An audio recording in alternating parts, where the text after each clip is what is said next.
guys, Sandra here from CREATEINSPAIN. Today I decided to do a little bit of testing of my ScanCut and pitch it against my Silver Bullet Platinum. Now, in case you're not aware, the Platinum will retail for probably about 3 times the amount that the ScanCut does. Admittedly, the Platinum is a very heavy-duty machine and it's capable of doing finer detail, but I thought it'd be interesting to see how it compared when doing a ScanCut, the Silver Bullet, a print and cut.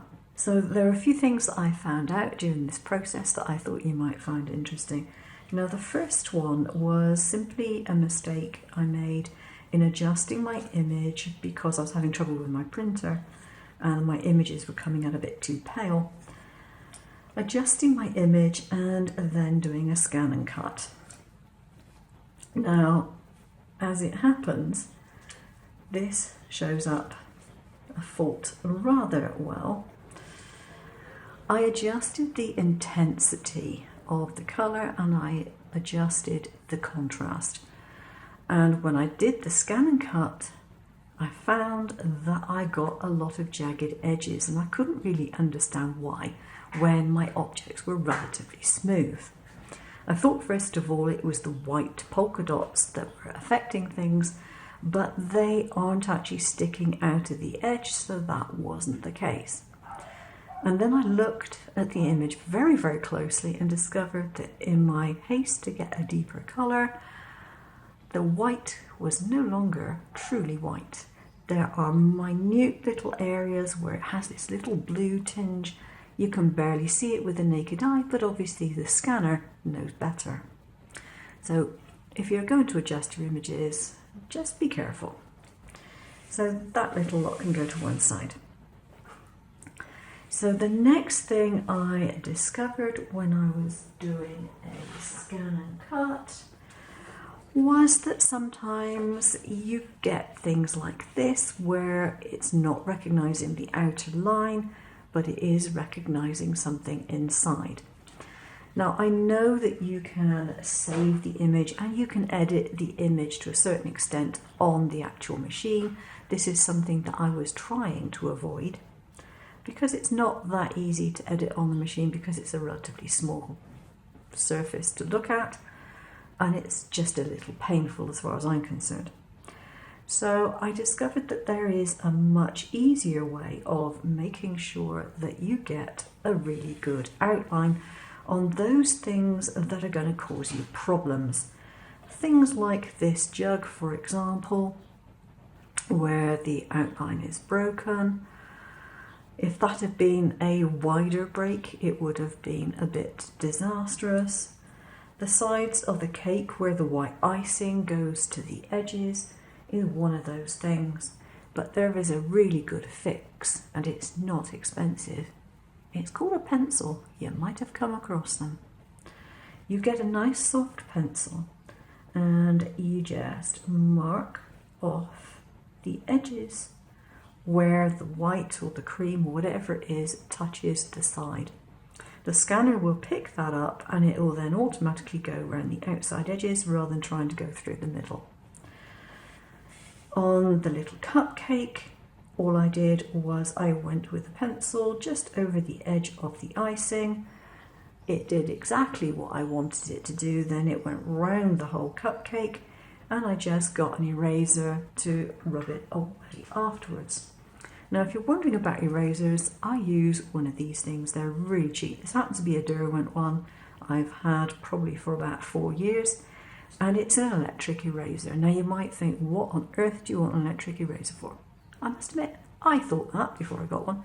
But they're really handy when you want to get into small spaces.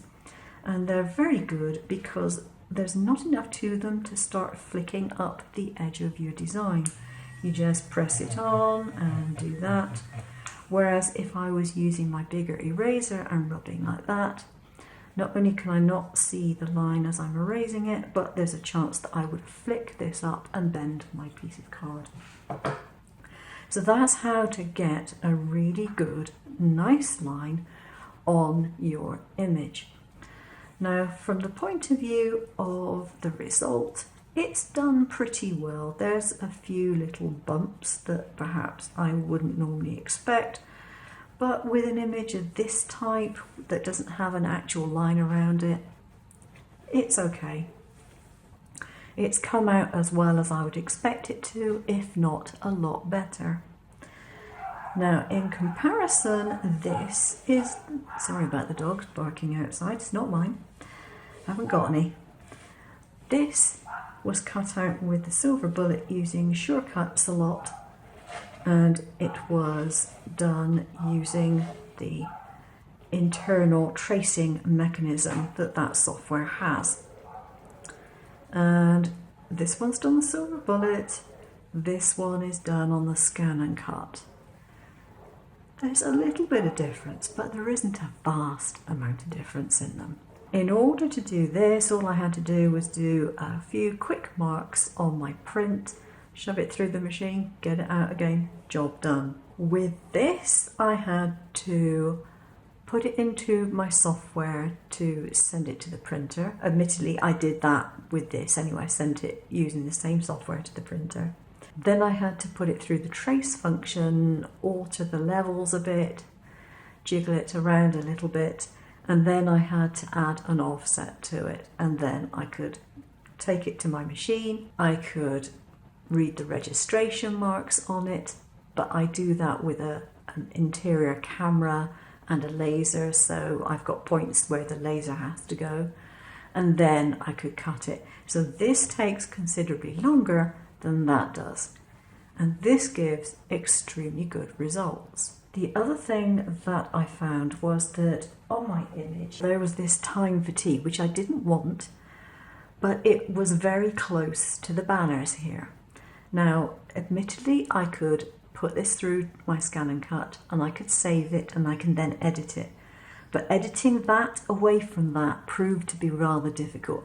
I'm sure you can do it easily enough in the Brothers software, but that's not what I wanted to use. So there is a nice easy get out for this as well. This is a piece from one of the other ones that I did, and all I did was I took a thick black felt pen, drew a line around it, and that meant that I could easily get rid of that piece. I'm never likely, I don't think, well, I never say never, but I don't think I'm likely to give up my silver bullet platinum and go all out for a ScanCut. However, I think it was €55 very well spent to be able just to do the scanning and the cutting quickly, easily, without being attached to the computer, and to be able to just think, oh, I want some images. So I could either draw them, I could manually draw them physically on paper or card, I could have them on my iPad and just send them to the printer, whatever. It's going to be a lot easier to do images like that to make my cards. Now, I did do some other images, and I've got them on this piece of paper here, and all these were cut out with the ScanCut with a 1mm offset on these, and then there are a couple that I did where I didn't have an offset on them like that. Now, the other thing that I would say is that the very, very first piece I cut, and I can see that it was this one, I decided that the calibration of the ScanCut needed to be altered. So in order to do that, you go to the toolbox and you go to page 4, and then there is a setting where you can adjust the calibration. It's really, really easy to do, but you need a 12-inch piece of paper to go across the top of your mat. It will cut a line across the top of the mat, and if it isn't 12 inches of paper there, it's going to be on your mat that it's cutting. It then tells you to move a couple of crosses, which that says, oh yeah, your settings are saved, off you go. And it's very, very simple to do, and very, very quick to do, and no problem whatsoever.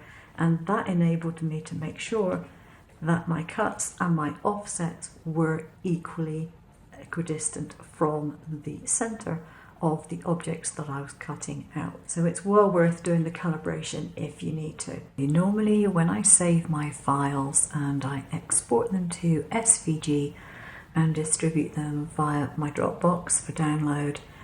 What I've got traditionally is something that looks like this, where the score line is a solid pink line. That's because for me, I can change that in my software and use it however I want. I'm going to be doing SVGs on my Scal software, but what I've decided I'll do to help you out, instead of putting a solid line, in the one that I export, I will put a dashed line. So that'll mean you will still be getting a cut, but it will only be dashed, and you can use that as your score lines as you wish. Otherwise, I have to use two different lots of software, one for me, one for you, and it just gets a bit too much aggravation. So that's what I'll do, and if you like that idea, let me know down below. If you're not fussed, again, let me know. But this would allow you to just download it, put it straight to your machine and cut it as it's intended. So comment down below. If you want it, make sure you comment. If you don't, I'll assume you're not interested and keep going as I normally do. And then when you do get my files, you'll have to put them into your software to adjust it. Choice is yours. I'll leave it up to you. So that's it for the moment. I'm going to have to think of a design to use up all these cups, saucers and buntings. So I'm going to get and do that. And I suggest you have fun with your machines. Take care now. See you again soon. Bye bye.